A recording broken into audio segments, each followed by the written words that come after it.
the government shut down. 70% of the IRS has now been furloughed. I'm just barely learning all these processes, and it's taking me kind of a long time to understand all these different forms. I have some health challenges right now, so it's going really slowly for me to try to grasp how all this works. What does all this mean? What's going to happen next? I'm still learning about these forms and how to submit all this paperwork. Do I still need to do all of that? Yeah, I don't know what my question is. And like I said, I'm sure nobody has the answer, but, I'll rephrase your question to be more of, is it really advantageous to start learning about the inner workings of the financial system that they put in place to take advantage of sovereignty and to commercialize and quantify, codify, and legalize stealing from people? Yes. Regardless of when changes happen in the government, it's always great to know this is how they took advantage. These are the ways that they did it. And this is the methodology they used. So learning it will help you or anyone to comprehend how exactly they have been taken advantage of. Because people who aren't aware of this stuff, they just look at the news and they take it for exactly what they say it is. Versus those who start learning about this, you start to see the hidden meanings behind the things. You start to see the Wizard of Oz operating the machine. So when changes happen, those who learn about it, learn how those in power have put systems in place, gain the ability to think a way that they haven't thought before. So you start to develop skills. You start to develop your awareness. So no matter how the changes happen, unless they can wipe everyone's memory or they just strip everyone of an ability to think or act, will have advantages that others won't. You'll find meanings where others don't.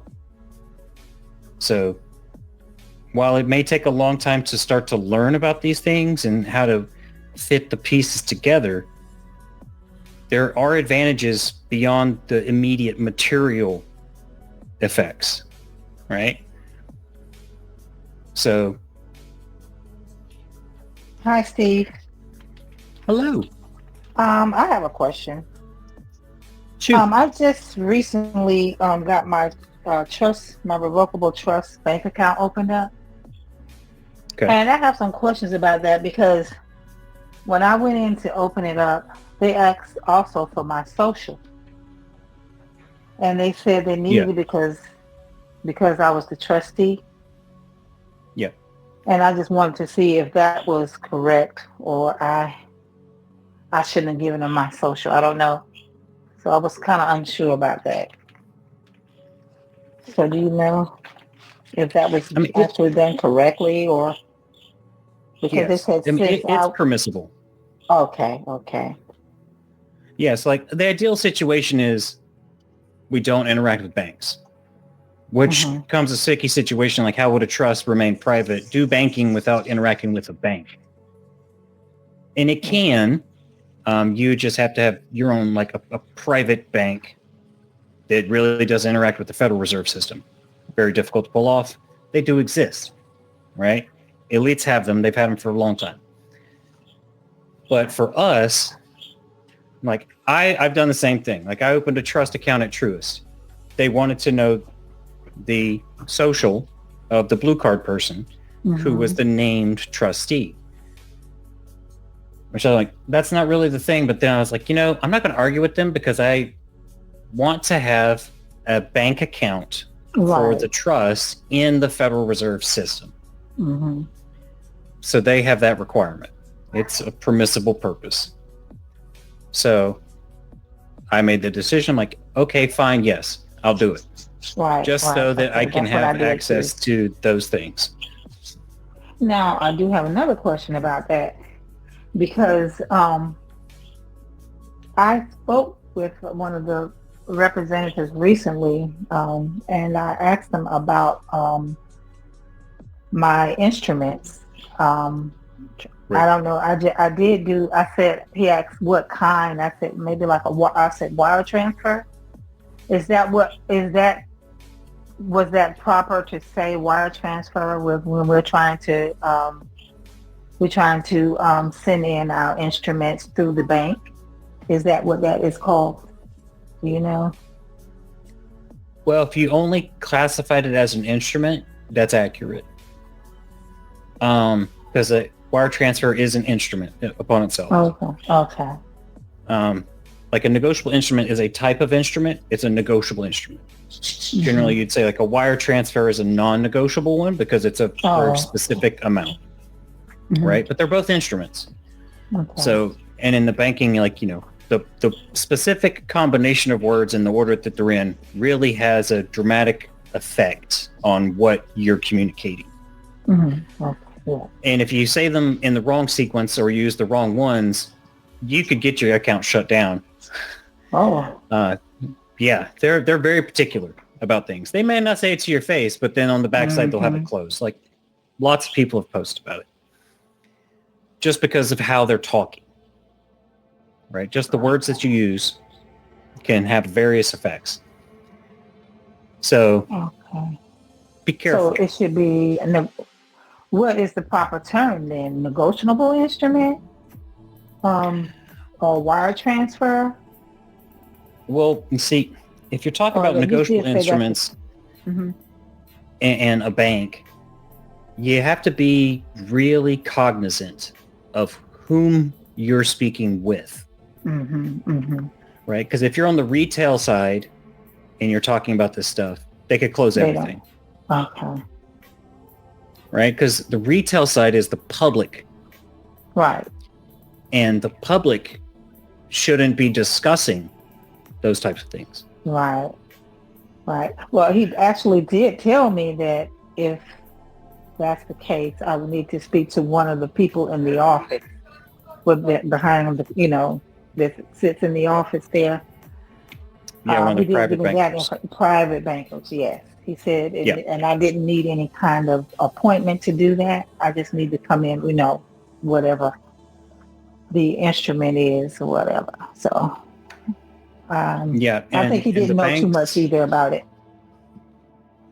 Oh, yeah, they generally won't. Because, people within the financial institutions are very compartmentalized. Like, they have some knowledge just so that when they're interacting with a customer, they can direct them to the specific individual with the knowledge and the authorization to have those conversations. Okay. Right?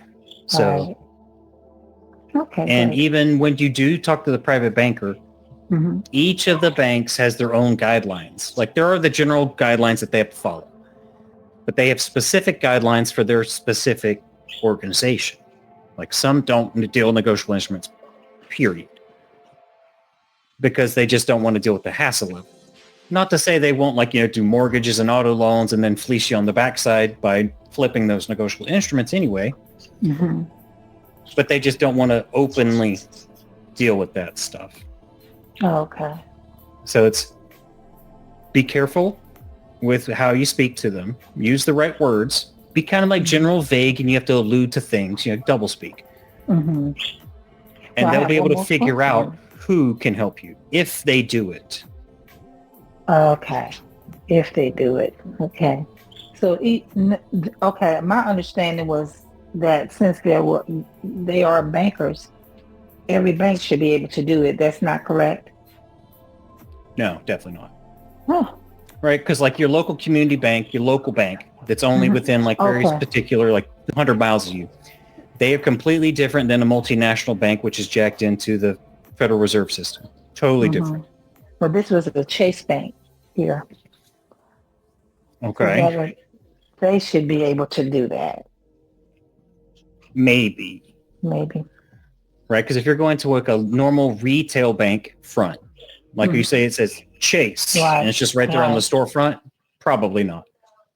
And then they have J.P. Morgan on the door once you go inside the door. Right. Because like the ones that like were Chase, JP Morgan, they would be dealing with that are the private bank side. And there may not be anything on the building that indicates that it's a private bank.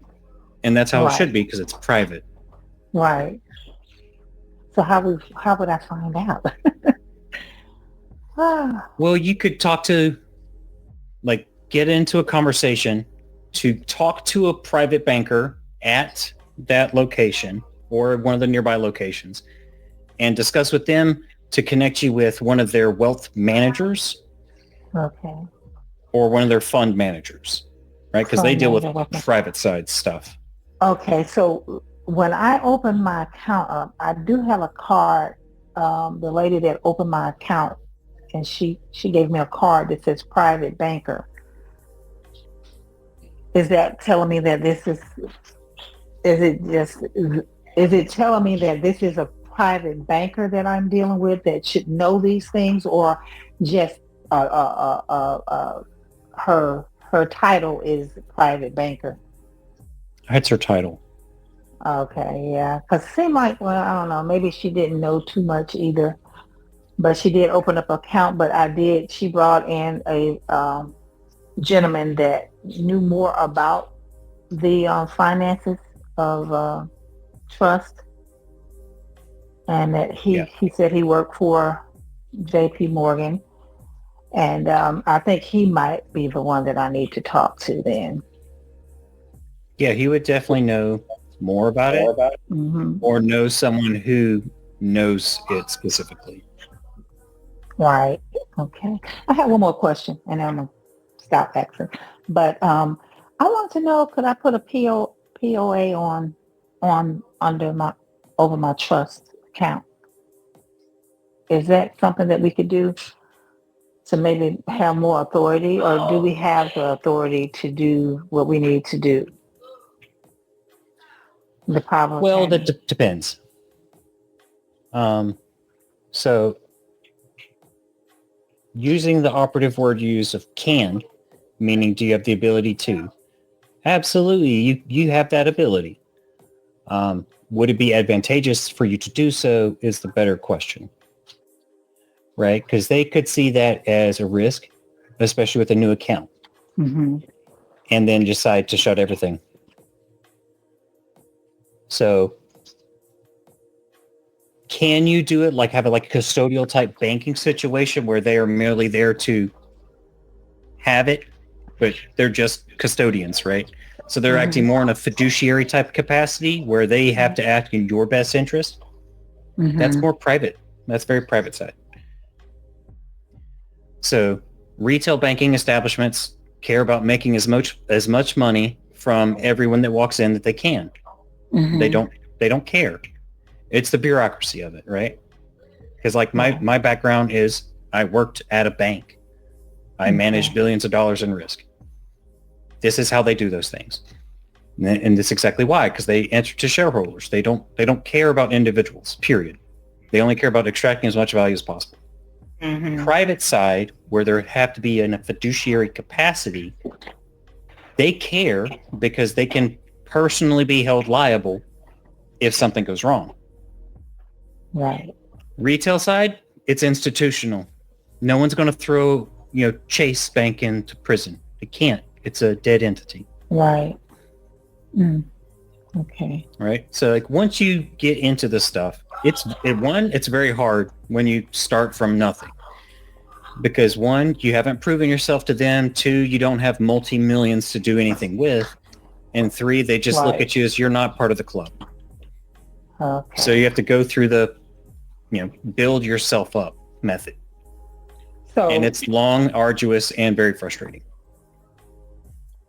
So to fund my account, I don't necessarily have to have money, but just the assets. And I will assign those I will put that on the record at the county clerk's office. Is that correct? That's one method of doing it. Now, you're talking like UCC and non-UCC type situations. Mm-hmm. That is one avenue. But you don't always have to do that, right? Because any valid trust instrument is in and of itself an asset. It just has to be proven to have value, and then it can be accepted. Not will be, can be, which depends on which institution you go with to who's going to act in your best interest. That's a fiduciary. Mm-hmm. So it's a matter of learning all the things so that you can create valid trust assets, which are demonstrably valuable because they're underlined or undervalued by the physical being that you are, which that's how the birth certificate has value. There's a human there. Right. That's how the driver's license has a value. There's a human there. Well, that can be an asset, right? That I can actually put inside of the account. I know I've heard that you could actually do the birth certificate. Go ahead. I'm sorry. Yeah, there's definitely ways to do it because like all these things are commercial contracts. Mm-hmm. And all of them have been witnessed and authenticated so that they have a value. So they can then be hypothecated and insured. And someone can draw upon that insurance bond. So, yeah, man, it happens every day, all the time. It's just we're all learning about entire systems. That's the issue. Right. How to do it, how to perform so this can be done. Yeah, that is where I'm stuck. Just to know how to present it so that we'll be accepted, or I think, and that's where maybe a lot of people are having questions about that, and not saying anything because I'm quite sure I am not the only one that's saying, well, how do I fund it? How do I get them to accept these instruments? To fund the trust. You hear a lot about people saying, fund your trust, put these assets into your trust, but how really do you do those things, where they are accepted and you can actually use those towards our benefit because we are the beneficiaries. Right. I mean, can I ask a clarifying question? I'm trying to follow the conversation and I'm testing my own knowledge. Are you talking about taking your bearer bonds, coupon bonds in to the bank and having them either cash them or deposit the amount in your account, or are you talking about something else? Oh, she's talking about, correct me if I'm wrong, creating assets. Right. Creating the assets so we can use them. Whatever, I mean, if it's a bond, say if it's a court bond, you have, and any other assets that we might have. Yeah, all of those things I'm speaking of. Right, because it's merely we're emulating the system that is in place ourselves, taking out all the, or as many of the middlemen from the situation as possible and being in those roles. Mm-hmm. So instead of someone else siphoning away our own energy from contracts, we siphon our own energy for the contracts. So much for clarifying. Sorry to interrupt. Oh, it's okay. It's good to have reminders, right? Right. Because we'll forget. People who've gone into this stuff for so many years, you start forgetting stuff because it's just so much. Thank you, Maria. Yeah, good question. How you doing, Steve? Great answers and questions. Well, thank you. And you have a question for us? Yes, I do. I'm Wendell Step. I've been with Last Chance Gulch and RECOUPERS now for about 2 months. Okay. But let me do this. So I've learned how to access the IRIS website and upload A's and B's. Yeah, but good. That's good. So I did the 2022 year, but before I learned how to access the Iris portal, I had already did my 2023 taxes and in Free Tax USA and received and populated a 1040 and a 1040X, and I mailed that in to the Texas location. So I was one, Okay. but I mailed it in certified mail to the Texas location on the 12th of last month or the 11th of last month, and I received the green card back in days, probably like the end of September, but I seen it was received and stamped on the 15th of September. So I was wondering, should I go ahead and just that's the reason why the question came out, because I think I forgot to send copies of the 1099 the 1099Bs that were accepted. I didn't mail those in. I was wondering, would it be wise to just upload the completed and everything, all the Bs that were supposed to go to the Texas location, should I just upload them inside the Iris and submit them? Well, let me step back from answering that question with a clarifying question. So the 1099Bs that you speak of that were accepted, were those for the 2023? Yes. Who accepted them?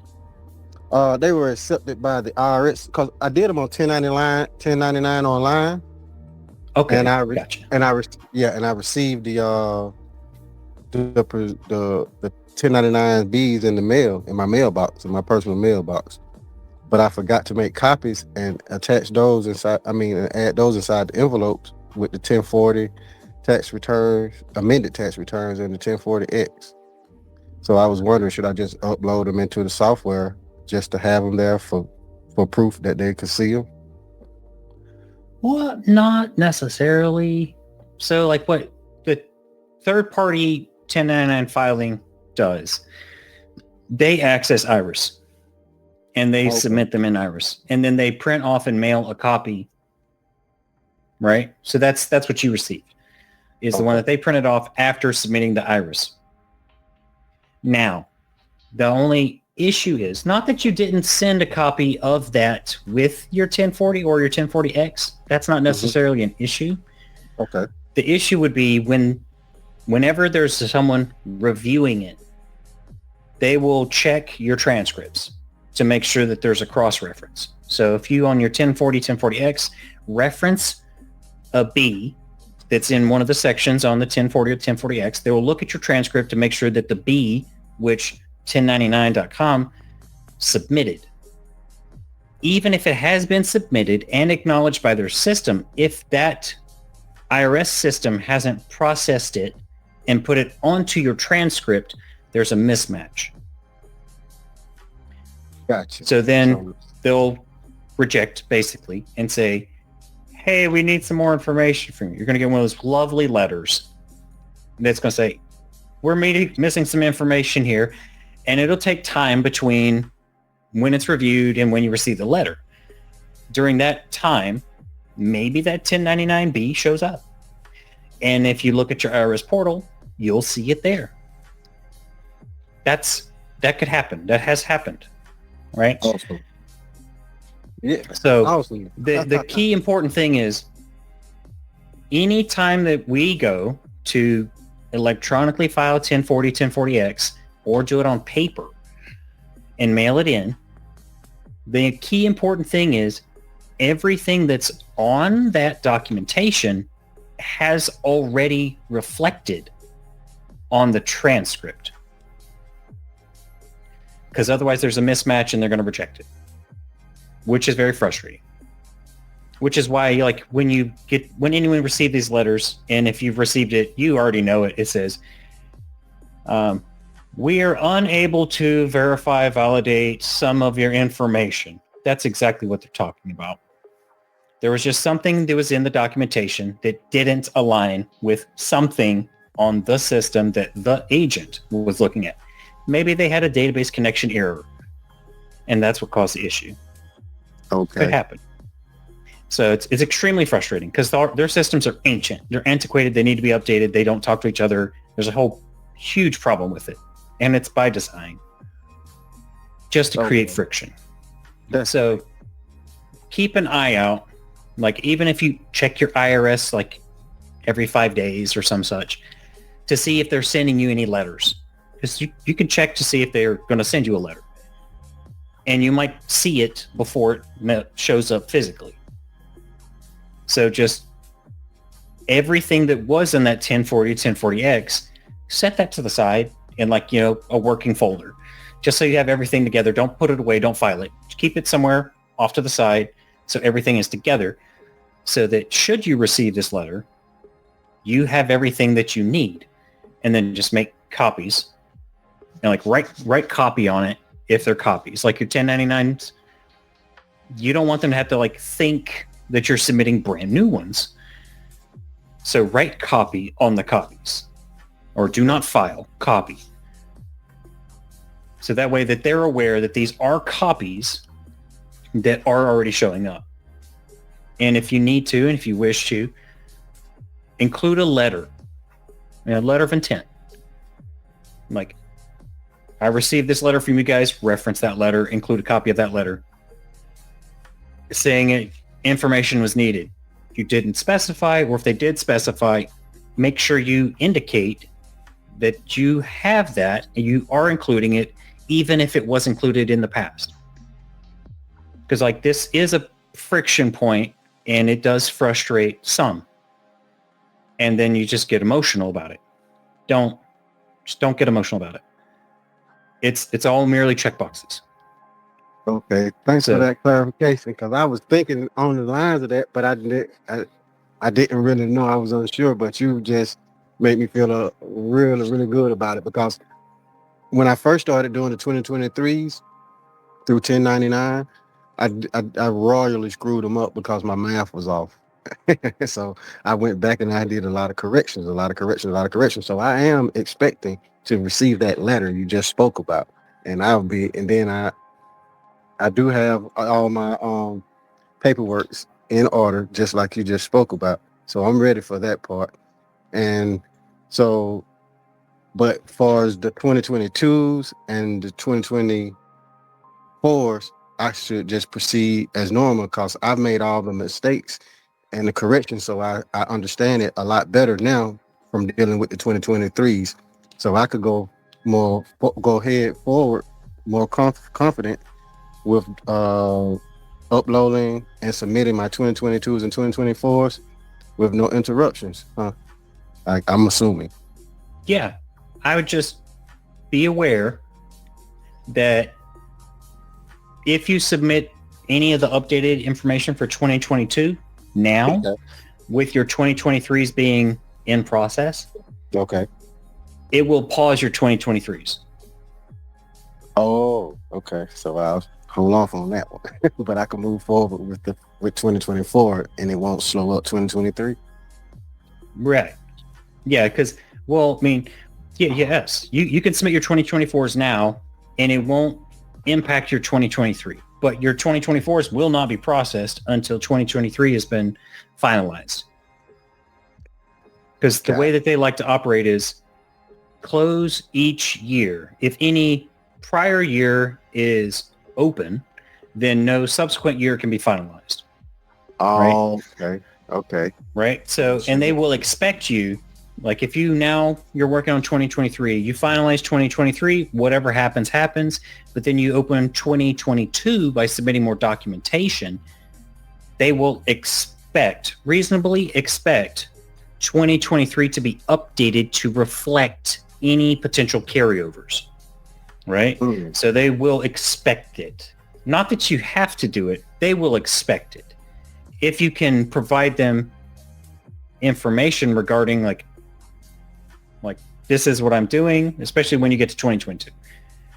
If you're just submitting documentation, you're just submitting documentation. If they have questions, they're going to contact you. Okay. And when you respond to them, explain what you're doing.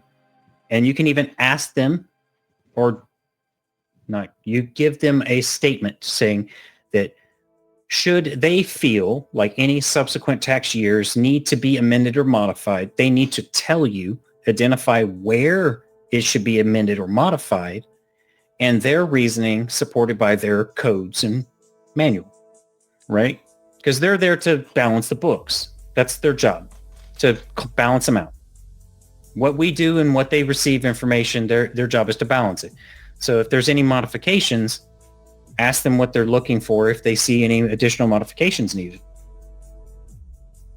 And if they don't respond, I guess there's none, right? Okay, makes a lot of sense.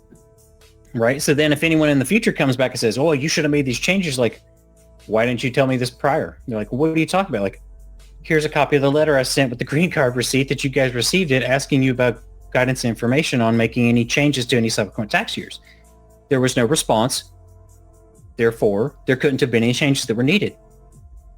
So if there is a response now saying I should have done this, why didn't you respond previously? You have failed in your duties. So this can't be on me. It can't be frivolous on my part because your organization failed to respond as was requested. Right? It's always about CYA. Right? So always know what you need to have happen and have the documentation to support it. Always cover your ass. Because they won't. They definitely won't. I do agree. Thank you so much. Okay, I have another question, Okay. Steve, about that. Sure. About the ESs and Vs, and also like I did a borrow from myself, and that was back in last year, June, and I received a letter maybe in March, April, sometime saying that, well, actually it was July. And they said that they were, they didn't need any more information from me, but I did not file taxes for 2023. Do I need to file? And this was for my trust, the 1041. I filed borrow from yourself. Do I need to file taxes for that year to be able to receive that? You think? Maybe that's what they're waiting on. They said they keep pushing it further and further back. Maybe. So you did the borrow from yourself for 2023.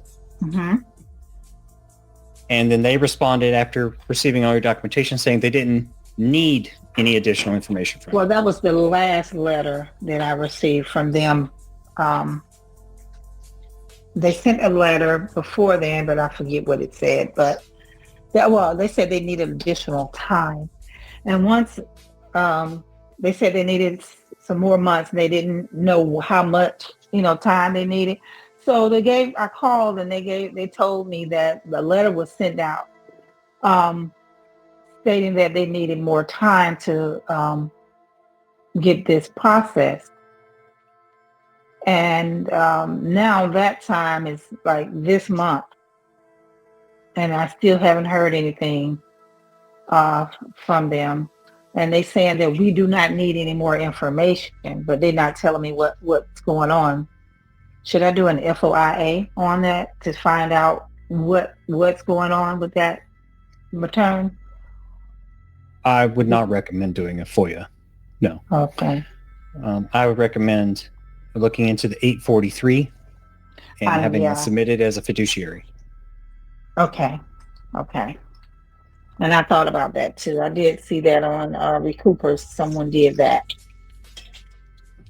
Yeah, because here's a scenario where it could be. Because they're talking in code, right? They're talking doublespeak. And if they ever come out directly say something, it's very amazing. They do it. But usually they're not.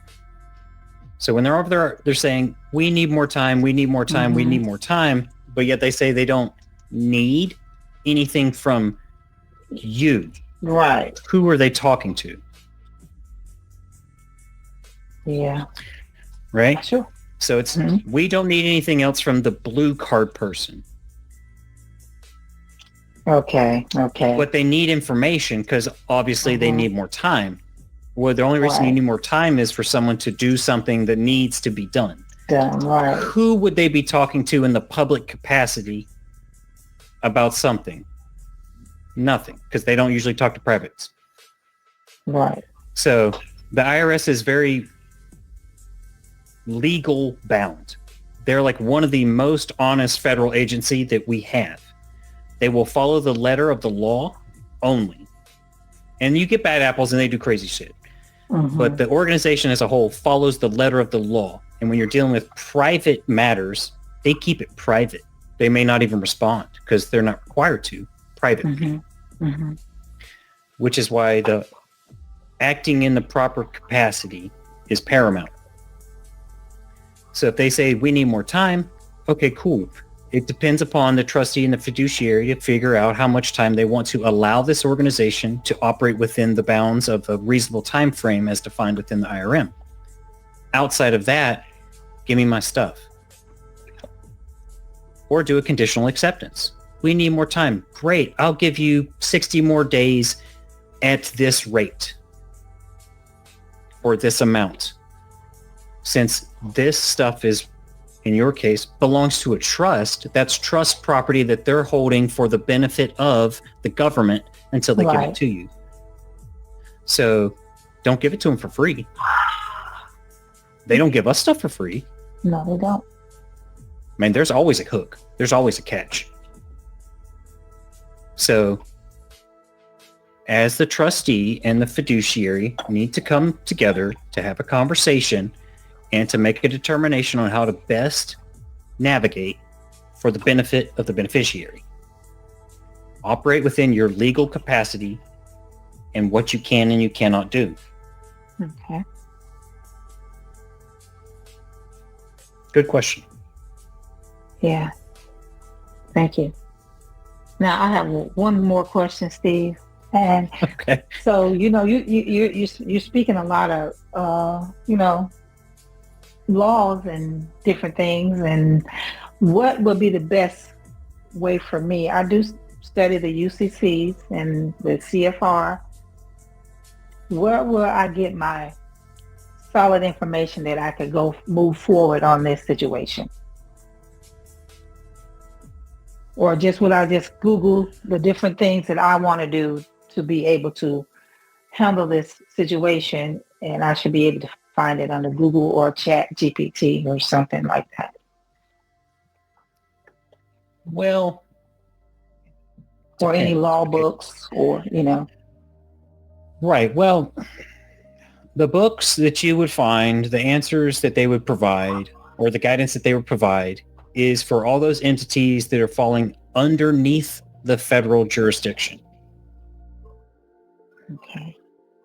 Trust law supersedes all of that. The first covenant was thousands of years ago. That's trust law. Sovereigns get their rights inherited from their God. That supersedes federal level. So you probably won't find exactly what you look for if you're trying to Google that. So it would be, you can look up in Google the different things on how trusts operate publicly, which is kind of like when we're creating this stuff, how we operate within the Federal Reserve Bank, the Federal Reserve System, dealing with the federal entities. It's how we interact with them. Those are their codified guidance on their requirements to operate with us, not us to them. It's them to us. So it's what you want to do, what you're willing to accept, how you want to choose to do what you want to do.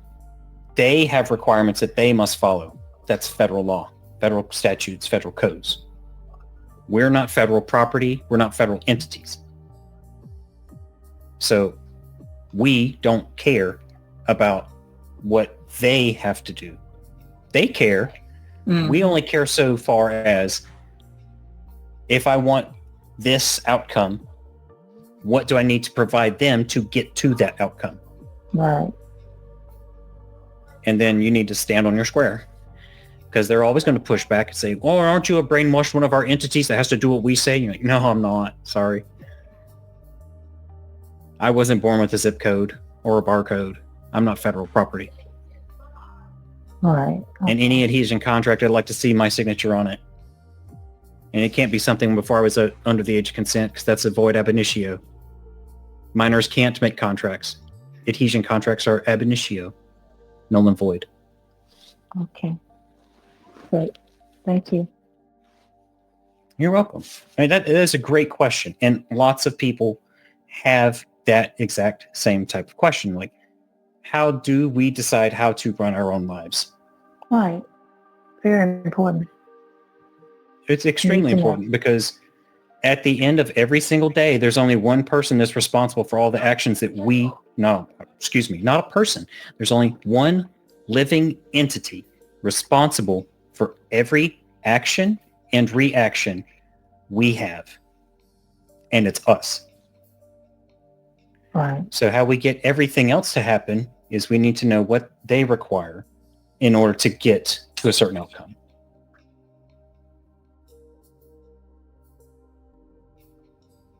And it's a difficult concept to first rationalize and then implement. Mm-hmm. All right. Thank you. You're welcome.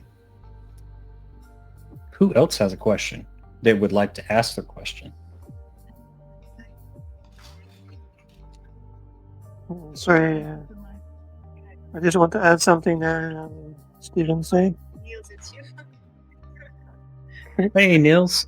Yeah. One lady in the federal department about the law department, I asked her one time about the 1099s, and I say, what law there is? And she said, no, there is no law. There is no law. Okay. So funny answer. So yeah, there you have it. In practice, maybe it's only practice. I don't know.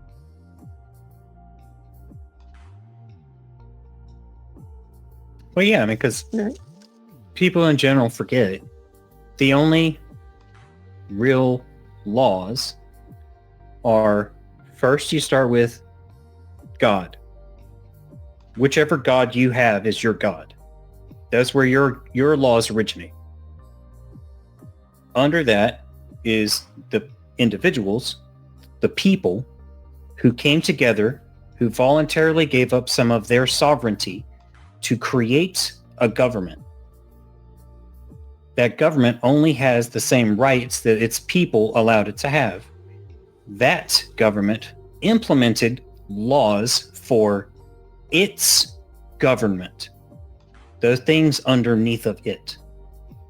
Those are the laws. And some of those laws say any of the entities must follow the codes and statutes of this entity.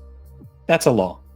So then the codes and the statutes apply to employees, which is where you get into like things like, First Amendment auditors and going into public places, doing recordings, speeding.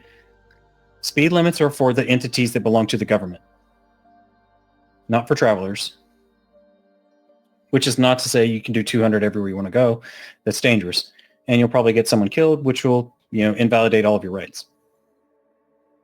So prudence is a necessity.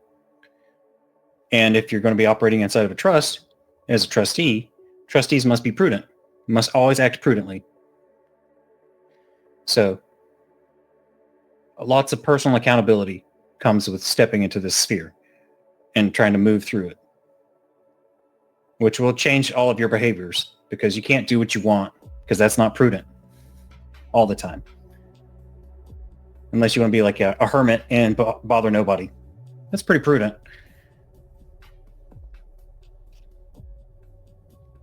But it's that's really well said. I keep thinking about, just going off of what you said, I keep thinking about the Sesta QV trust. It's also called the minor account. And if you want to claim it, you have to declare that you've reached the age of majority. All of this stuff has to do with maturity. And if you really want to be private, if you really want to be outside of the governance of, cops pulling you over, like you were just talking about, stuff like that, all of this stuff really requires, self-accountability, being mature, and being accountable for your actions, and being careful about how how you drive and how you interact with people and stuff like that. So. Right. I mean, because there's lots of old sayings about it, like mind your own business. Right? That's not necessarily like an insult. That's actually like sage wisdom, because your business is your trust, and trusts operate prudently. They don't share their business with others. So minding your own business is not minding someone else's business. Right? Yeah, and just going off of that word trust, we lose trust of others if we act, in a way that, is harmful or even just neglectful of the care of others, or, how our actions affect others. So, just using the word trust beyond, a legal entity, the trust that you have with your friends, family, people around you is huge. Right. And they all operate off their own particular type of currency. So all of the topics are equally applicable or equivalently applicable to multiple different areas of life. And once you start to comprehend it, you'll start to understand it, you'll start to implement it, your life will change. You may or may not be too happy about the changes, because you can't be as carefree as you once were. You can't do all the crazy stuff you once did, but it'll be more peaceful. You'll be more isolated. You might be around a lot more people, depending on which way you want to move, but you can't always connect to them the same way you did, because you're aware of more things, how there's giant systems in place to extract value from people from doing everything. Everything that we do now is extracted. There's a new terms of service. Do you want to agree it? It's only 218 pages. You can just click this button and right here, right now, agree to all the terms. We're going to track you forever, even if you've turned your phone off. Sell all your data. Just click right here to give us consent for this commercial contract. That's where a lot of the Form 56 and Form 56F comes into play. To reclaiming that stuff, recouping what has been taken. If you choose to do that, you don't have to, because time is money. Trustees, time equals money. Because that's how the world is currently operated. So update the thinking, log your hours, and if anyone is paying attention, you should be logging anytime that you're in this meeting, because that's a collaboration consultation. So you should be able to document these hours as a trustee, as a fiduciary. Because this is learning about different things that will impact your trust and how to more effectively operate for the benefit of your beneficiaries.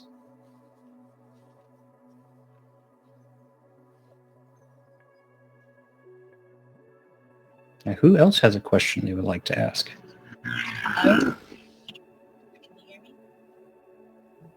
Barely. Really? Let me see if I can turn you up. Okay. Try again. Can you hear me now? It's better. Okay. Never mind. I'll let somebody else go, and I'm going to change headphones. Okay. Anybody else have a question in the meantime?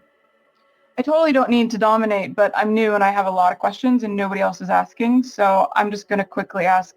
I'm still sending off the Holly Kia 1A, 2B process, claim your credits. I'm still finalizing my trust and sending it all off. In the original Kia video, she talked about, and you just mentioned the 56.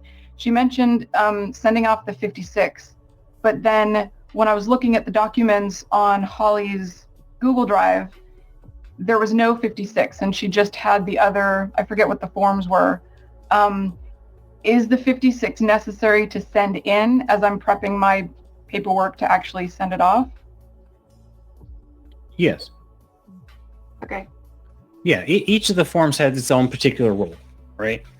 So the, what is it, the 2848 and the 8821?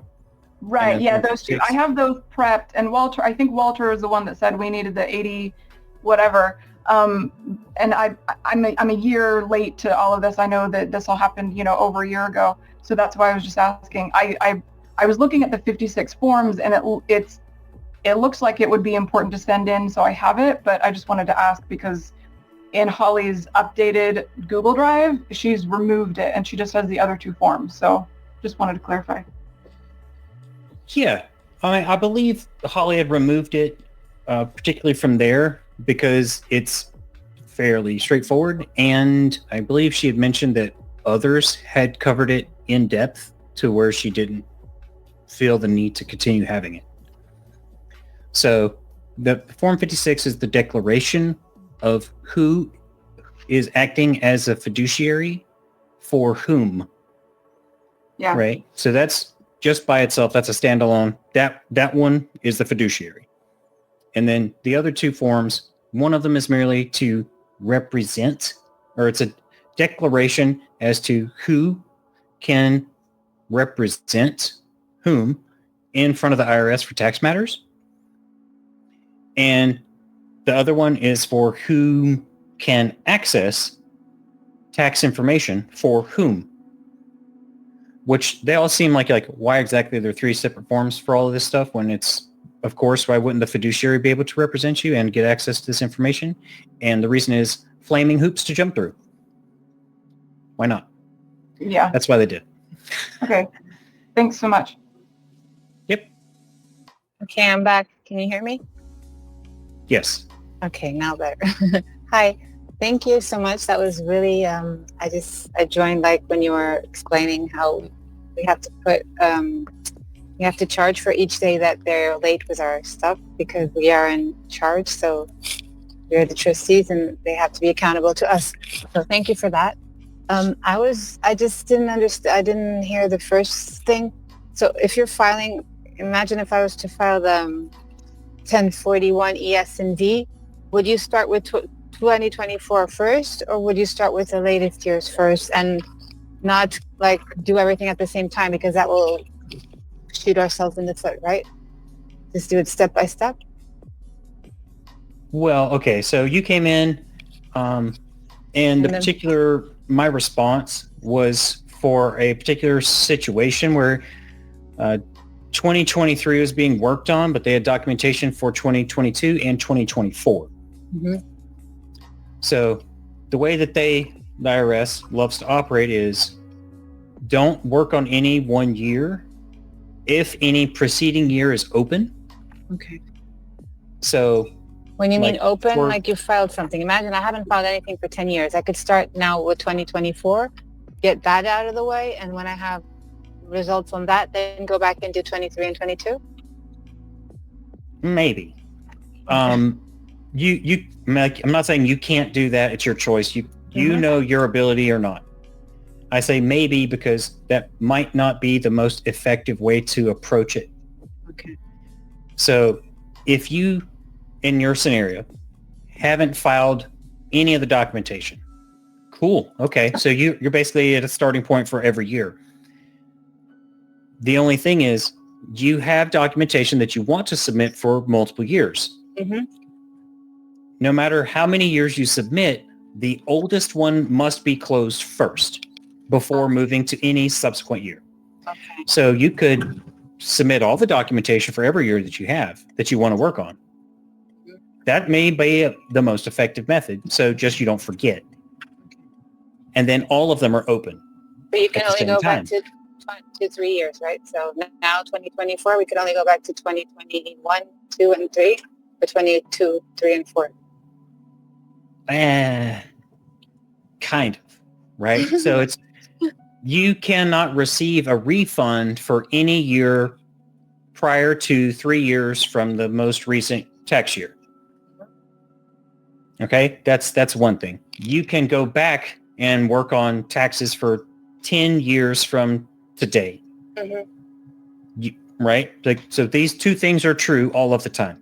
Yes. So you can work on something from, 2015 if you felt like it. Yes. But you cannot receive a refund From it, yes. From it. Technically. Not that you can't generate credits if you have all the documentation that aligns with those codes back then. sure, you could still get the credit. You can't receive it though. And by that, I mean cash, check, or wire out. Yes. Not that you can't carry it forward, right? This is in the tax laws. You can carry it forward and all the way up. So if you need to do 2015, 16, 17, 18, 19, 20, just so you can have the credit in 2021, okay, fine. If you want to, go for it. Mm-hmm. Okay. Just the IRS will give you shit for it because that's their job. Yes. So let's make it so easier. Make it easier, right? Like I'm not going prior to 2022. I'm just not going to do it. I don't want to open Pandora's box. I'm not going back for reasons. Okay. Yeah, and we have enough anyway. And another thing that I wanted to ask is, that 1099A acquisition for the social and for the trust, I tried doing it with tax 1099, and Niels knows this because I asked Niels, and it won't let me do it for some reason. It won't let me put 99999. It just won't process it. Is it because, and Niels told me that maybe because you have to be in the US to do it, or I don't know, or just maybe another platform will because when I use 1099 online, it wouldn't move. It would have the little circle thing moving and it just wouldn't process anything. So I gave up on that one and I tried tax 1099 and that worked, but it won't go past, it won't do the 99999 million or billion for the 1099A acquisition. Any info on that? Yeah. They like to update their systems to close avenues of recoupment. Okay. And as the people find them, they start using them, they close them. Because the system is designed to extract stuff from us, not provide us with value. But I know for Niels, it was an American person who did it for him. Would somebody in America be able to, or in the US, be able to do it for us, or that's not working final for anybody? This is the first that I've heard that it's not being accepted. Well, it's not even accepted. It won't process. Yeah, it won't process on the platform. Try using a VPN and switch your country. Yeah, okay, I'll try. I think I did it with a VPN, but I'll try again. Yeah.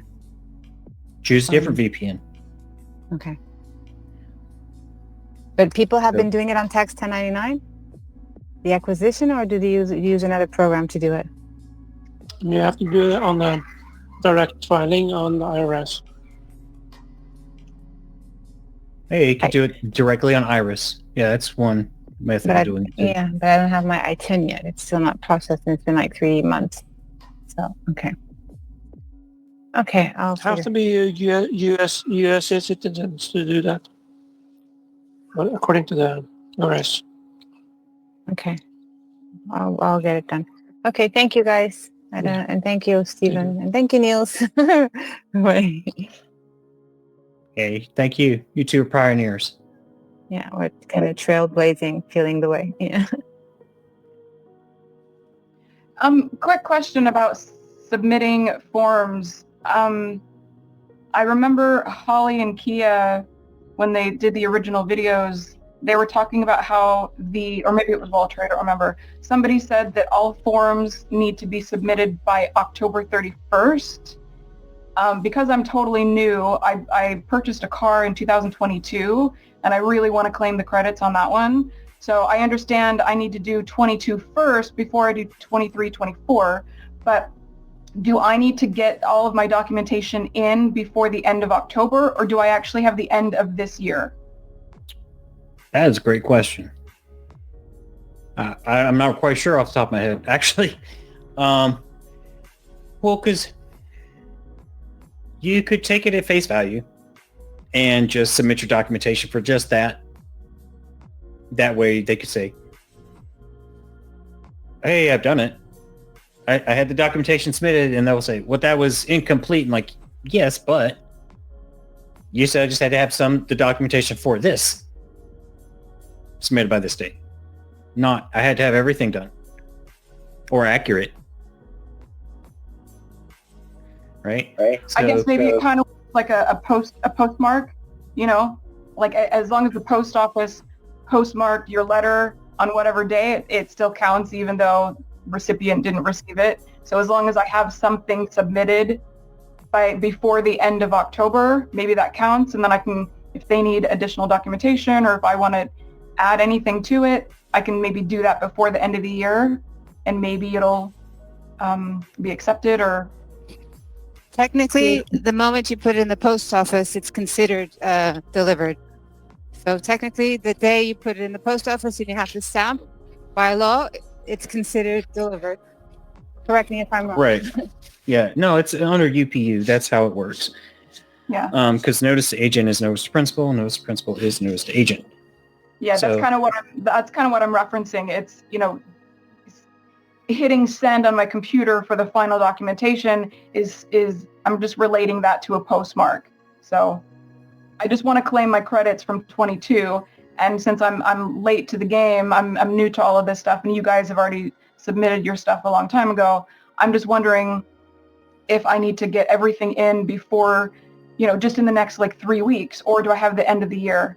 I have a lot of health challenges, and I have to have a friend help me, and I have a lot of brain fog because I have a problem with my brain stem. Anyway, so I'm just trying to figure out if I have time to kind of make sure I'm doing it right, or do I just kind of need to slap it together and make sure I have October 31st, on my submission? Well, I'd say if you are trying to get a particular thing like a tax credit, it's time delimited. That has a deadline of October 31st of 2025. Get all the specific documentation for just that and submit that. Because then later you can amend and add everything else. Okay, I appreciate that. That brings up one more question. I'm doing the trust, the revocable trust, because I'm homebound. I don't have a printer and I can't drive myself. I rely on my friend who's helping me, and she's been really busy and she hasn't been able to help me and get this stuff together and get me to a notary and all this stuff. So again, that's just why I'm really limited in being able to kind of get some of this stuff out. So can I, if I don't have the trust submitted to the IRS, can I still claim all these credits? Because I can do that online. I can do that myself. Can I do it as, my SSN person? I guess I would submit a 1040 instead of a 1041. I'm just going off of, again, I'm new, so I'm asking for some clarity. I'm going off of the Kia Holly Claim Your Credits guidelines, I guess. Do I have to have my submitted and my stuff to the Attorney General and Secretary of State, or if I'm not able to get that stuff together by the end of this month just to hit the IRS deadline, can I do the claim my credits just as my all caps person without the trust?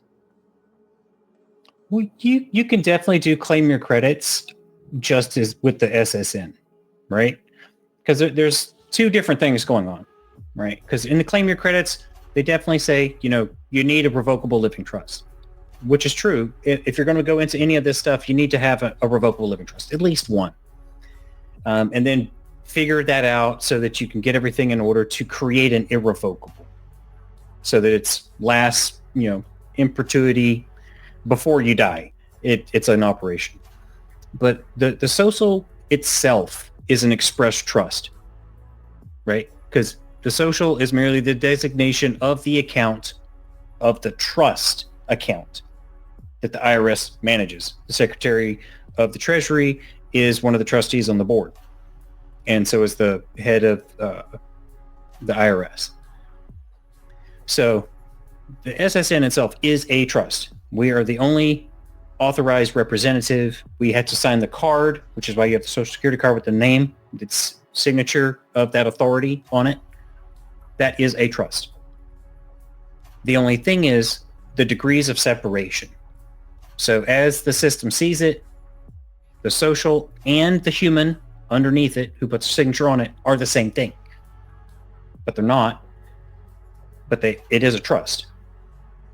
They just have the human as surety of the debts. And we separate ourselves from that narrative by doing the status correction to say, hey, I am not that thing.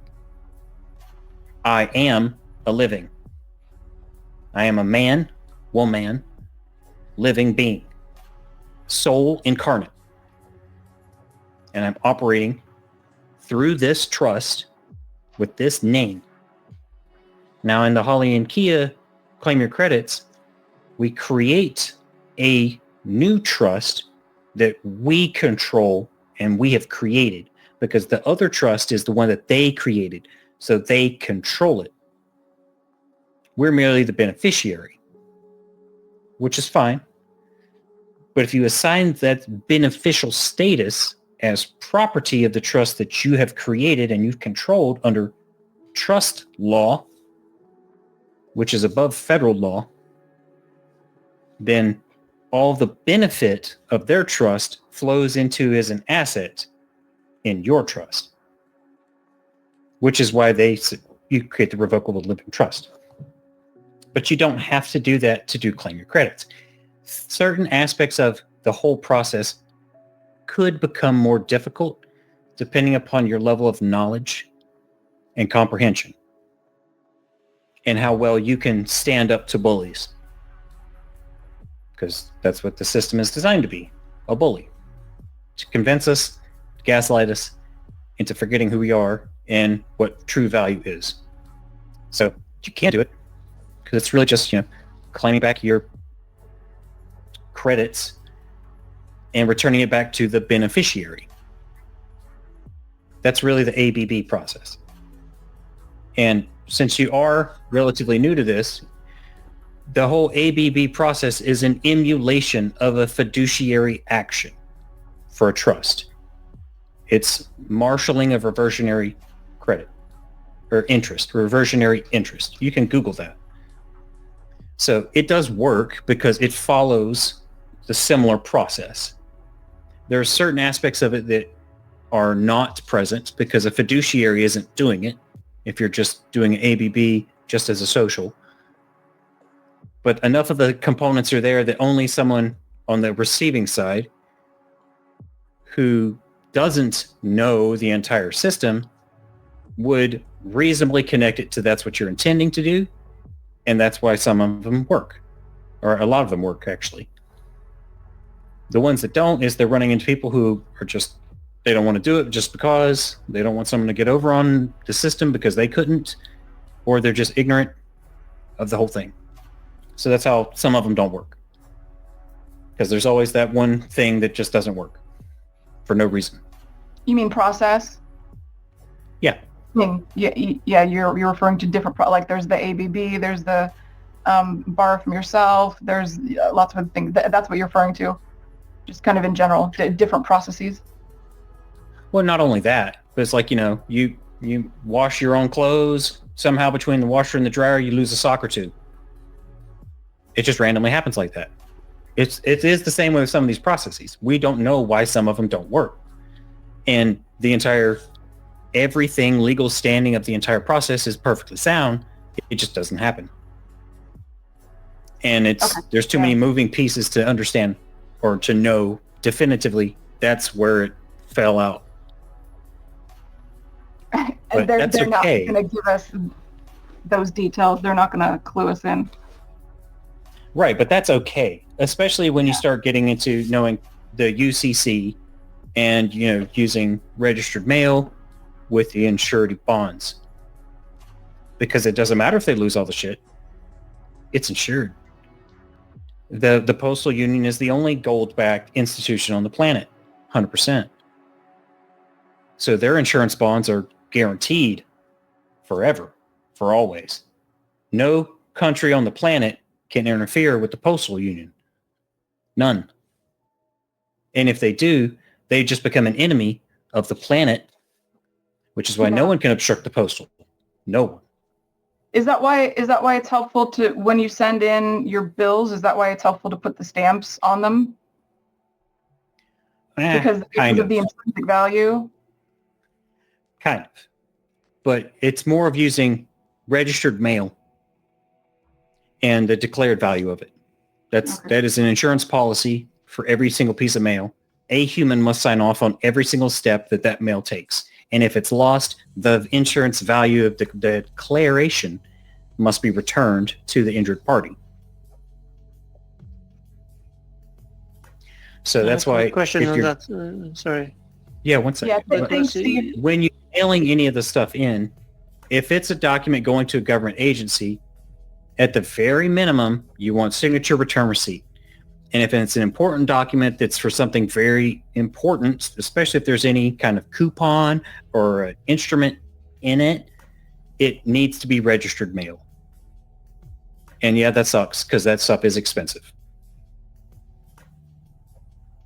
All right, Niels? Because the UPS, what I use, have to go to the street address, not the postal box address.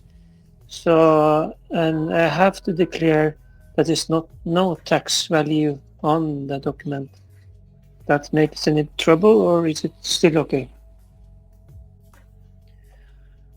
Well, you're in a different country, so how your current local postal service interacts with ours. It's the same. It's all under UPU. They have... Well, because he's saying like declared tax value as opposed to declared intrinsic value. So those are two very different concepts. Yeah, I don't know. Yeah. So you will have to look into how your system defines those particular terms legally and then make it fit into ours, right? Because we're all using the same system. It's just each of our languages that we use, our native languages and how things are written and documented are all added on top of that system. So they might have a direct one-to-one relationship. They just have a different translated word. So yours taxable value and our straight value, which is intrinsic value, might just be the exact same thing. Hi, Stephen. Got a question. Okay. Welcome. I was listening to you and Kim Marie speak about the coupons. The state of Illinois put a hold on my bank account. So I was sending the coupon in that they sent me to, listen to Kim Marie, she was saying either double it, you can triple the amount that's on the coupon. So that's what I was going to do. But you write out on the coupon that it's a money order or just pay to the Treasury. I was trying to make sure I had everything right on it. And do you send them a V with it? All right. So you're speaking of the things that we call bills, or bill statements. Correct. Right? Okay. Those, first off, you'll need to know exactly the trustee services for that company so they can receive it. They should tell you when you contact them what exact information they want in order for it to be redeemable as a negotiable instrument. Okay, now this is the state of Illinois. Now you were saying that everything goes to the Treasury Department when Kim Marie was speaking on it. So that's not true? Don't send it to the U.S. Treasury? Well, if it's for the state of Illinois and you wish to give it to Illinois, then that would be the Illinois Treasury. Okay, so that's the state Treasury Department or just the Illinois Treasury? They could be the same, right? Some states, they're the same. They're two different entities, right? It's difficult to give you an answer on that one because you could send it to the IRS, you to pay the treasurer in Illinois. You could do that, or you could attempt, and how they it would just hey, here's all things you guys federal keep me out of it. Could approach if you felt like it. Or go directly to them, send amendments. How they get to and redeem it is information they have. Okay. Probably, well, no, we even operate on says it's perfectly allowed. Even the IRS says they accept negotiable instruments. So either they're not operating lawfully or they're lying. And probably they're lying and not operating lawfully at the same time. So be prepared when you get to talk to someone, because I'm pretty sure they have lots of language or call center trees to go through to get to a human, that they're just be like, oh no, we don't know what you're talking about. Right. You will need to demonstrate your competency with not only the federal codes, but the state codes. Because if they don't want to play ball at that level, I mean, you could just go to send a negotiable instrument to the Secretary of the Treasury or the Treasurer for Illinois and be like, handle this. I've tendered a negotiable instrument under UCC code. If it's not acceptable, I expect a response back identifying how it's not acceptable, which Illinois law, code, or statute specifying how this is to be constructed. Otherwise, this obligation, alleged obligation, is to be considered as paid in full, right? Because you're now going off of UCC. You're tendering them something. Either they correct it and say we can't accept it and they return it to you. They accept it and it's wiped out.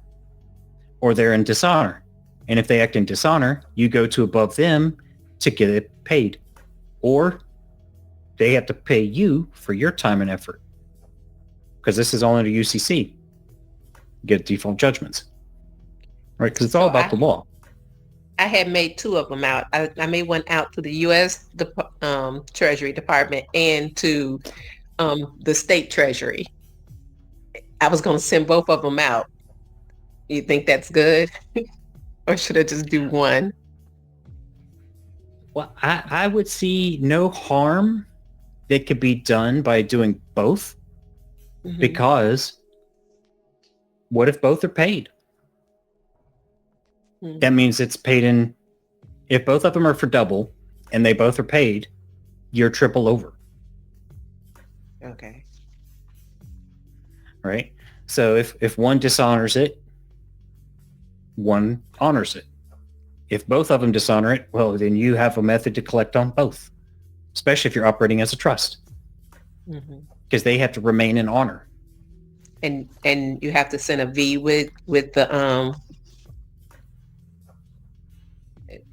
I don't know, is it a coupon? Is it the statement that you're making out?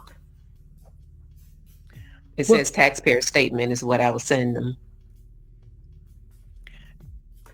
It depends on how you wish to navigate that, right? Which is also one of those people I'm tired of hearing this. What do I have to choose? Because, it's like you can send that document that they say all of the people who fall under their jurisdiction must do it. Yeah, you could do that. You don't have to, though, because you don't fall under their jurisdiction. But you need to keep accurate books.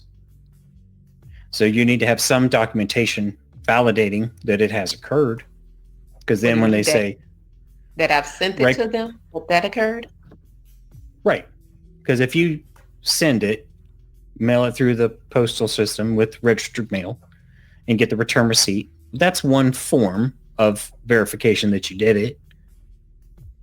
But you're sending a negotiable instrument. You have to send it registered mail with the insurance. That's going to take forever. Sending it registered mail. Yeah. But, everything that's worth doing is worth doing right the first time. Mm-hmm. And those things take time. So it would take more time, but when it's registered and you have it insured, there's a bond. So if someone acts in dishonor and they, air quote, lose it, well, I guess there's going to be a claim against that insurance.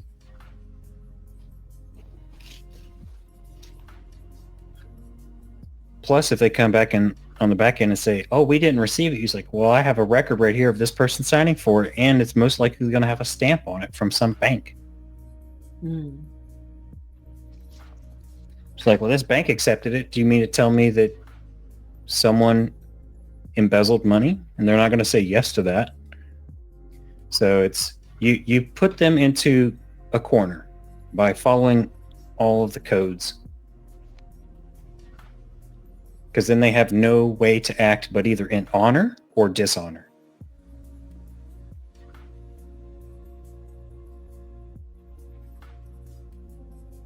Okay. Thank you. You're welcome. Eva? Hello. Can I? Oh, sorry. Go ahead. Oh, okay. Yes, Stephen, I wanted to ask you a question. I was working with one of my legal AIs, and they had sent me a notice to the IRS that they changed my return, and so I was asking the AI that who gave them the delegation of authority, and do they have one to change a signed affidavit, which is the 1040? And the AI came back and said, no, they don't have power of attorney or delegation of authority to change your forms. So I've sent a request to the commissioner and asking for who changed it, the name, because they never signed the letters, and who did it and where was their delegation of authority. And I'm waiting for a response right now, and I'm wondering if anybody else has taken this approach.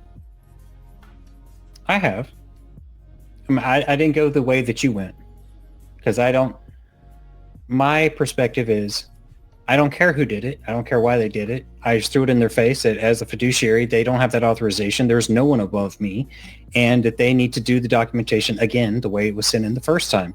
And if anyone wishes to make any changes, they need to get my legal permission to do so with a signed affidavit from me to them, delegating them that authority. Otherwise, they're in violation of code, law, and it is punishable under multiple codes and multiple laws for fraud, attempted fraud, identity theft. And each of them have penalties associated with such.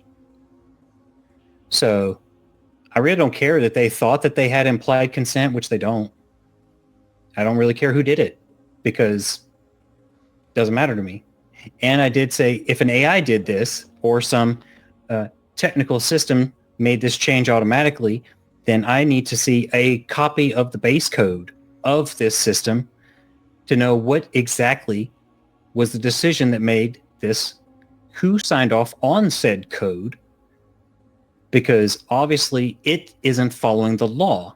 And I need to see a copy of it so that I can submit it to the Inspector General, because obviously someone is making decisions when they're not authorized to make said decisions. And crazy enough, I got a letter saying, actually, you're right. We need more time to make some adjustments. I was like, imagine that. Yes, and did you send that to the commissioner, IRS commissioner? Who'd you send it to? Oh, no, I sent it to the head of the IRS, which now there's a CEO of the IRS. So I guess I needed to do that one, but I'm just giving them the time that they said that they need, which should be another 23 days. I was like, okay, well, what they did to me is for 5 years, they kept sending me, I need another 60 days for 5 years. So I asked the legal AI, I said, hey, they're still sending this, I need 60 days. And they're going, well, that's illegal. They can't prevent your due process for 5 years. So, it's interesting that they just kept pushing it out for 5 years. Yeah, and they could just be, we're waiting for the responsible party to step forward to make the adequate claim. but they're not going to tell you that because that's an implied concept. So most likely that'd just be an 843 return from the responsible party. Okay, so if it was just a 1040, the responsible person is me. So why would they keep pushing it back? Because you don't know your authority. And the longer they can delay you, the more money they can make off of your money. Absolutely. Okay, so what's the position, the letter that I send now? I'm not the trustee of the Social Security number, right? So what, authorized representative? Well, you're the beneficiary. I'm the beneficiary. Okay, so anything that I'm talking to them should be signed beneficiary. Well, no. I mean, because if you're signing it, then you would definitely be like RA or AR, excuse me. Dyslexic, catch me. You're the authorized representative.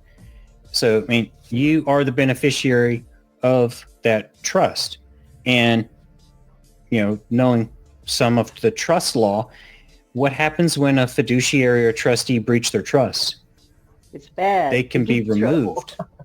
They can be personally held liable. And that is up to 10 years in prison and $250,000 fine per incident of breach of trust. Right. But that's where it comes in that we need to identify who's doing this to right? Who's the person that's doing this? Right. I mean, if you want to expend your energy to pursue that avenue, yes. But it seems to be it's a systemic issue, not each individual, because, you know, when you create cogs in a machine, the cogs don't know that they were created incorrectly. Right. Per se. Maybe some of them do. So then it's more of the system designed poorly made cogs so that the machine would break. Right. Okay, so there should be a statement with any communication. I'm the beneficiary, authorized representative, and this is what I need, right? Yeah. I mean, that's basically you're describing a letter of intent. Okay. Right? Because, like, it is completely doable to do it in the Social Security perspective to act on behalf of the blue card person. Totally permissible. You have a stronger position as a trustee and a fiduciary of your trust, of which that's an asset. Because someone is mismanaging an asset that belongs to a trust. You have more authority. Okay, and so when I did the living trust, the non-deceding, I wrapped in my Social Security into that trust. So now I can go in as a trustee on that, correct? Yeah, I would recommend going in as a fiduciary, not the trustee. Okay, the fiduciary. Okay, great. Thank you so much. Yeah. Like, go back to the AI and start asking it questions such as, what needs to be included in a letter as a fiduciary demanding a release of these funds for the benefit of the beneficiaries of this trust? What particular laws, statutes, and codes need to be cited to the IRS to prevent them from delaying and unjustly enriching themselves? Well, that's great. And I do know that people have been posting in the chat, but I cannot see the particular chat specifically for this live. Like, I could see like a little pop-up when someone writes something. It's like maybe like 20 characters of it. So if there is anyone who has asked questions in this live meeting, I can't see it. If you could paste in or post into the channel, that's the Chat RECOUPERS live session. I should have mentioned that earlier.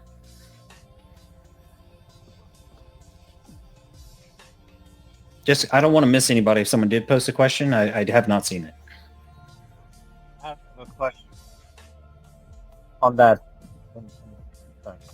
I have a question on what you said. You had given her advice stating that she has to sign as fiduciary. Is that for all occasions? Not necessarily. Right? Because like a fiduciary is like a hammer. Like they are like a hammer. So is it needed all the time? Maybe not. but you'd need to use your discernment if you need to step in as a fiduciary. Like if you can flat out tell like they are taking advantage, why not?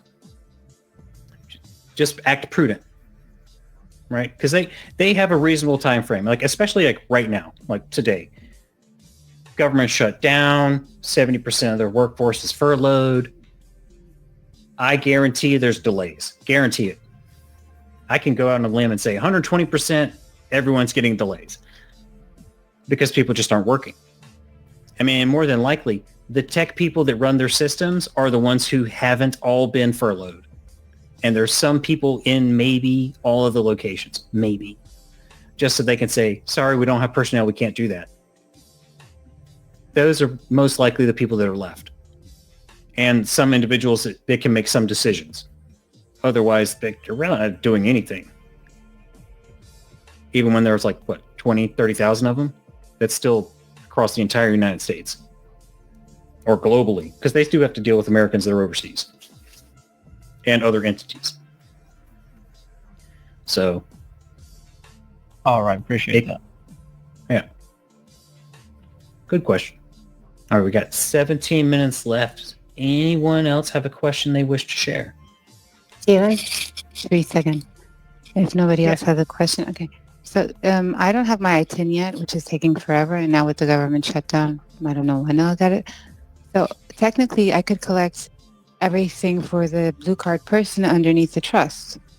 I can just file a 1041 with a revocable living trust and claim all the credits under that, correct? Absolutely. Yeah.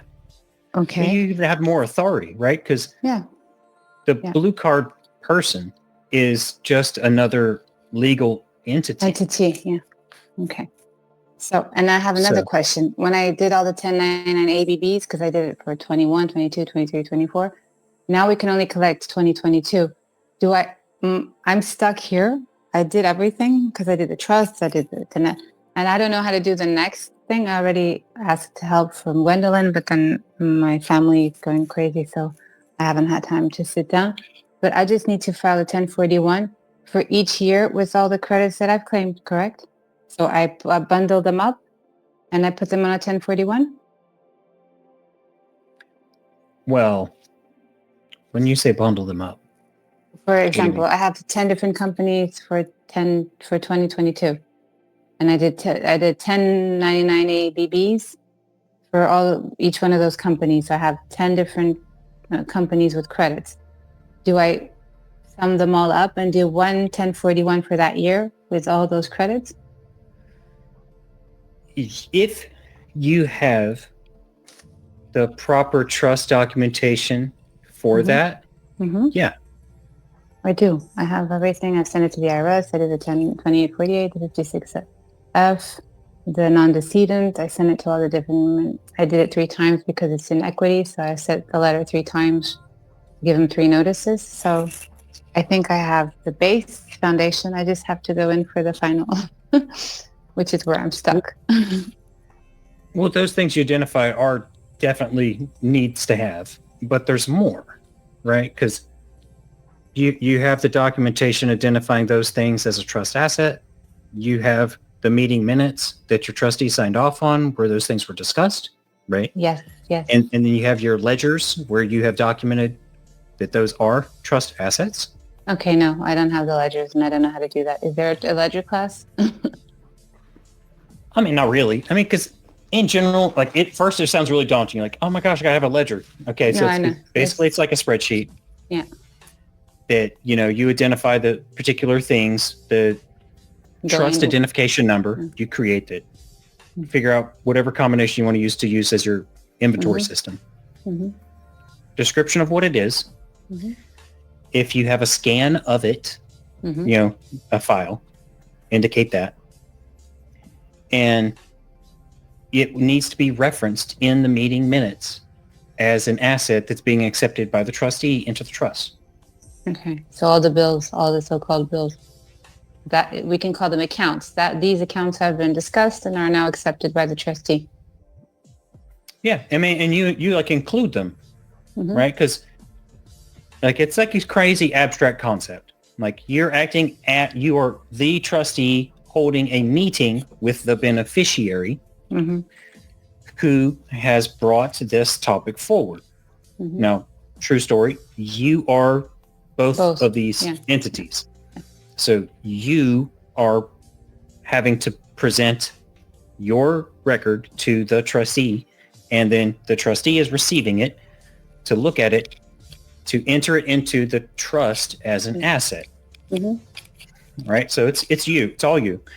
But your meeting minutes must reflect both of these roles and the outcome that the trustee, what the action is, and the trustee has to sign off on it, like physically sign the piece of paper. Mm-hmm. And if you have a witness besides the beneficiary, just so it adds credibility, you don't have to, because it's a private matter. Yes.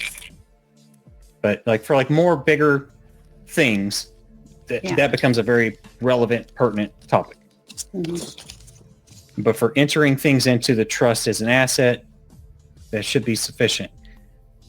Well, technically, when you do a revocable trust and you title everything that's titled in that name, including all accounts, that already is a trust asset, right?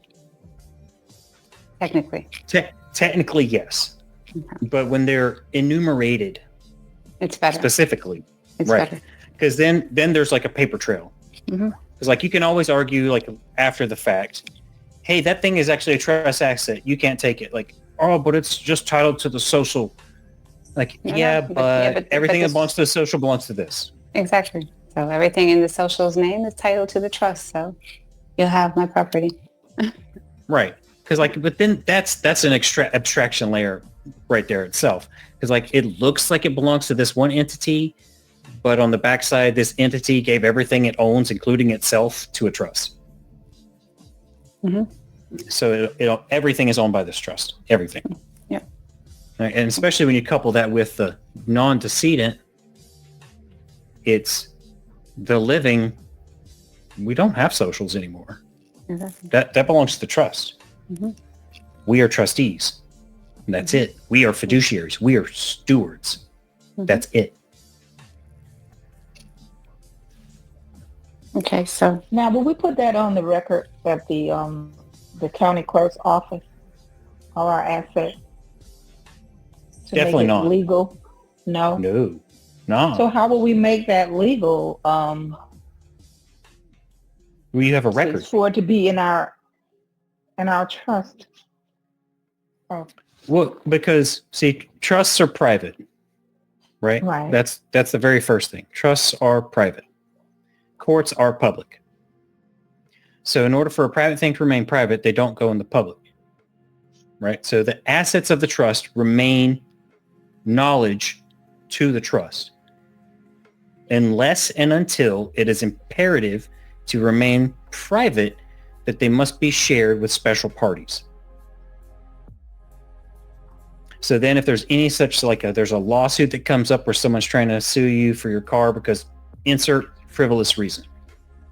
They say, well, that belongs to this social. And then you're like, well, actually it doesn't. And they're like, well, who are you? I'm the trustee of this trust and that's an asset of this trust.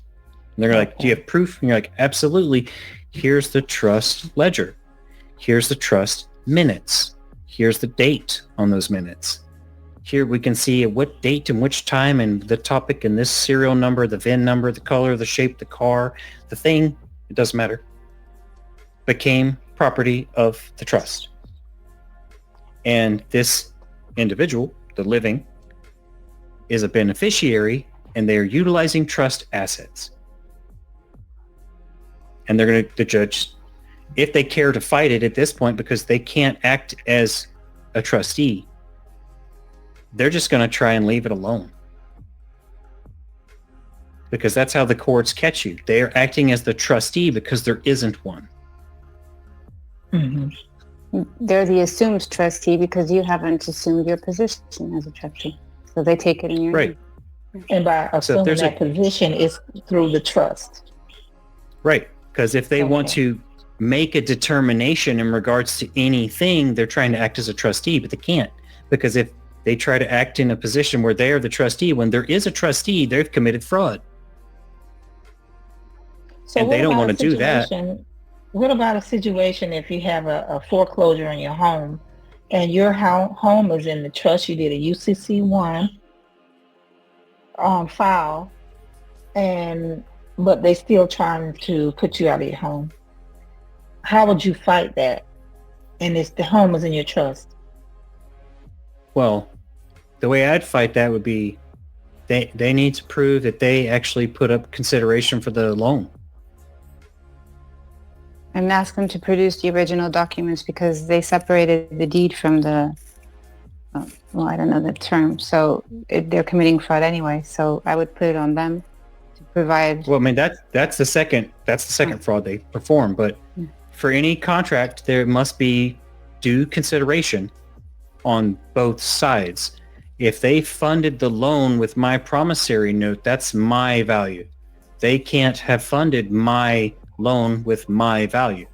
They must put up that money from their own account, which they can't because it's illegal, because there's laws against that. Mm-hmm. And they also, we have the paperwork, and it's, I don't know if they meant to give it to them or not, but it had paid to the order, and Wells Fargo put their name under there, who is paid to, and then their vice president signed under there by. So after the promissory note, they actually transferred it. That's what they do. Yeah, that's what they do. That's one of the frauds that they do. Yeah. But because see, that's like after the point of fraud. Like that is a fraud, yes. But the fraud is for the contract to be valid, right? Mm-hmm.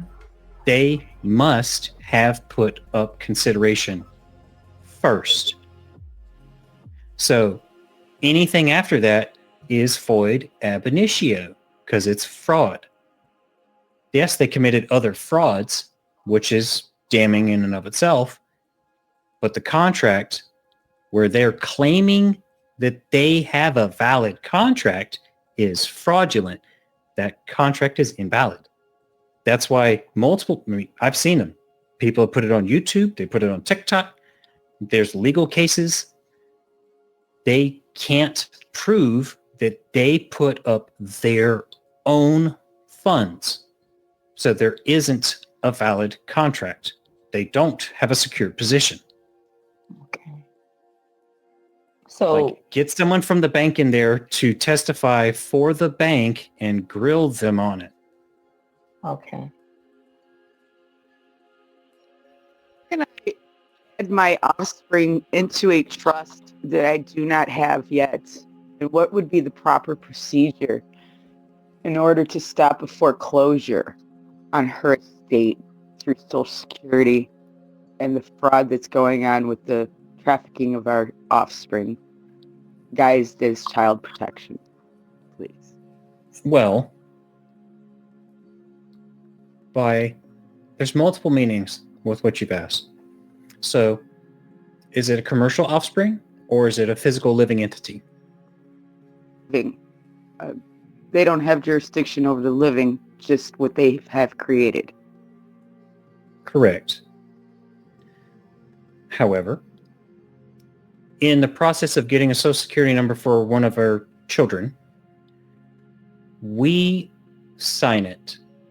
So we are a party to it. So it's technically a partnership between us and the government to create a new social. So it's ours to manage also, right? So if we decide to put a social that we are participant in the creation of into a trust as an asset, the trust owns the asset and operates it for the benefit of the beneficiaries. It's the same as dealing with our own blue card person. It's just another blue card person. And then if they're after the living, oh man, it just dropped right on my head. A writ of habeas corpus, which is the release of the body, which is the living. So I have a quick question. Just for clarity. in order to go against the federal agencies, you got to know all the stuff. Which question? The previous lady asked, how would they know about the trust that she has privately? Would that go along the lines of mailing that through with the certified registered mail to my general delivery, and then using the firm book and entering that log number of the certified mail? I don't know the number offhand. I think And that's one way to do it. Because that stands as serving evidence upon the other party that the trust exists. But also, certificate of trust is proof that a trust exists. And should that ever be challenged, the extra documentation that was sent to the other PO box that remained sealed and tracked via that tracking number is proof that it was delivered and it exists at a particular time. That's if they really want to challenge it. I see. I had another one. Dang, I forget what it was. See? Thank you. Thank you very much. I got a question, Steve. I'm Sure. not clear. I understood what you said about our parents signing our birth certificate, so that makes them part of that. But now that we're older, how does the beneficiary put the trust into the other trust if we're the beneficiary? You just put it in it. Here's a good example. How do you buy an apple from the store? Well, you just buy it, but what's my authority to do that? Well, you're in possession of a thing, so you trade. Okay, so I as a beneficiary, I put it in a non-deceding trust, and I have the authority to do that. Right, you're the beneficiary. So as the beneficiary, it is the highest benefit that you put it into a trust, of which you are a beneficiary of the trust. But who is the trustee of that Social Security? The government? They created it. They're the grantor, right? Yes. They are the trustee. So they're the trustee, and we're just saying, okay, well, we're the beneficiary, and we're going to put it in a trust over here, and that's okay. Well, I mean, because you're putting your benefit as the beneficiary of that trust into a trust to operate for your benefit. Right? You're creating an abstraction layer of trusts.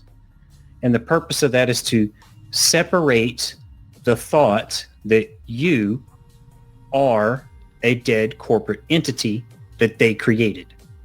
That's the purpose of it. Because a social is a trust. Right. And that's because I always thought that the trustees were the ones that were handling everything for the beneficiaries, not the beneficiaries saying, I want to do this or that. Well, yeah, but you could be two things at once. Because the trustee is the one who manages it. The beneficiaries are the ones who receive benefit from it. Just because you manage something doesn't mean you can't benefit. It depends on what the grantor decided. In the case of an irrevocable. Right. In the case of a revocable, they can be changed by the trustee. Right. Okay, thank you. You bet.